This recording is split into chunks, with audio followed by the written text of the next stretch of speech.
All right, welcome back, everybody, to another episode of Napkin Numbers. This is part two of three for the business and corporate funding or debt life cycle series. So let's get to it.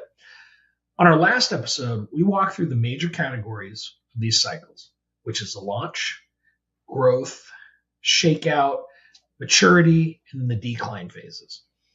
Today, what we're going to do is highlight really those first two categories and keep a few areas or give you a few areas to keep your eye on for like those banking products that might be appropriate for all those stages. So let's get going. All right, the launch phase, the very first one.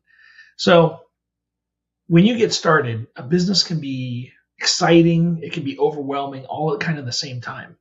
And the challenge for most people is that you don't know what you don't know. Your company tends to be more idea than it is results. So it's more dream than any proven track record.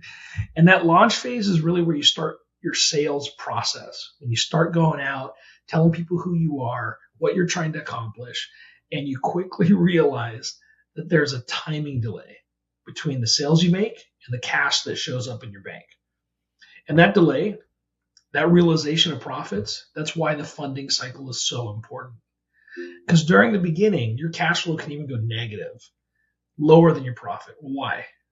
You might have items such as upfront deposits, you've got payroll to meet, a whole bunch of other startup costs that take away from all that cash you have in the bank. So when you look at the corporate funding life cycle, the stages in those are parallel to the business cycle, but they show a different relationship. It isn't the sales over time. It isn't the profit, the cash flow. What it shows is that relationship for the capacity of your debt funding to your business risk, which is inversely related. So being inversely related means that when one goes up, the other goes down. Or the more risk you present to a bank, the less money they want to lend you. So in this beginning phase, when you're trying to think about, well, what do I do? And now I'm out there in the market. There's some big tools that you should have, and you should have a bank for this, right? It may seem like everybody should know this, but you should go get a business checking account. You shouldn't be running things through your personal checking account. This can help you with managing all your daily transactions, separating that personal and business financials. You may get online banking, mobile deposits through there, debit cards. In your particular case, you may want a business savings account. So if you have to set aside separate funds for maybe a future expenses, unexpected costs, tax liabilities in the future. Sometimes you'll even get interest on deposited amounts for savings accounts, so that can be helpful. You should also be looking for a business credit card. So this can also help you with your managing your cash flow and expenses, but it separates it from personal credit cards. Small business loans might be appropriate at this stage. So if you're looking at SBA loans or micro loans that are available into your county or state, or even your city, that can help you with that initial capital for equipment or inventory or other startup costs. And here's another thing that's really important that a lot of people just kind of gloss over. It's business insurance. So this includes having that liability insurance in case something goes wrong, or maybe property insurance, even health insurance for your employees. So this is another point where you can ask your banker. They may have partnerships or internally offer some of these business insurance products. So you'll hear me say this a lot during this process, but don't forget to ever lean on your banker for advice and other suggestions. Having that good banking relationship will go a long way in providing you with all these tools to succeed. So from there, now we start to move into this growth phase of the business cycle.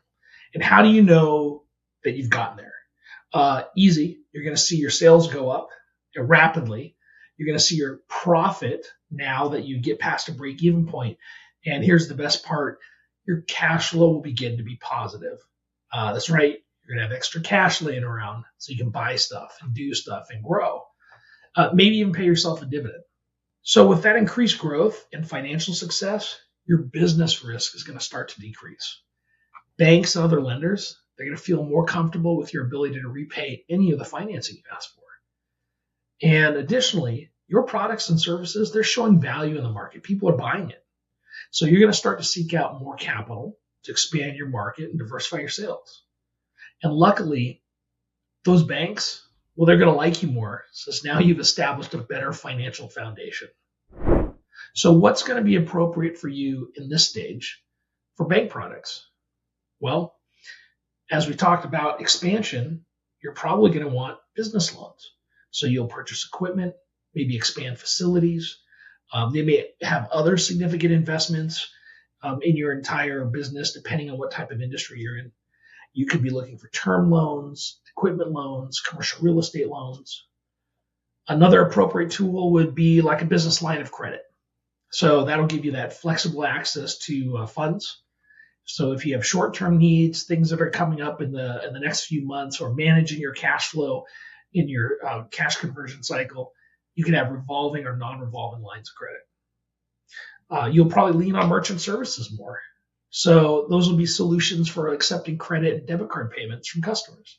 That includes like point of sale systems. If you're customer facing, business to consumer, you may need merchant credit card readers or online payment gateways. Treasury management services, another area that you'll need help from your banker with.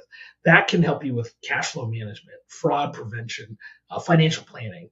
So they'll look at things like cash concentration, your disbursement services, reconciliation within your checks and your payments. So definitely talk to your banker about that. And I think the last thing I want to bring up is commercial credit cards. So P cards or commercial cards, they tend to have higher credit limits and benefits for business expenses. And they usually have a number of expense management tools that can help you as your organization expands. So depending on where you're at in this growth phase, it might also be appropriate to move to a different banking platform within your current bank. So think of, and you may not know it, but you could ask if you're working at the branch, they may have a business banking or a middle market platform that you should be part of. It's also possible to outgrow smaller banking platforms or credit unions, depending on the size of your company. So make sure that you have meetings with your advisory team, which includes your banker, on a periodic basis so you have that continued success. And that's it. That kind of rounds out the second part of this series. As we move into the final part of the 3-part series, we're going to cover those last 3 stages, that shakeout, the maturity, and the decline phases, and have keynotes of things to be aware of for each. Again, your advisors, your bankers, and SBA counselors are there to help you win. So reach out and get their guidance. Thanks for joining us again, and please like and subscribe. We'll see you next time.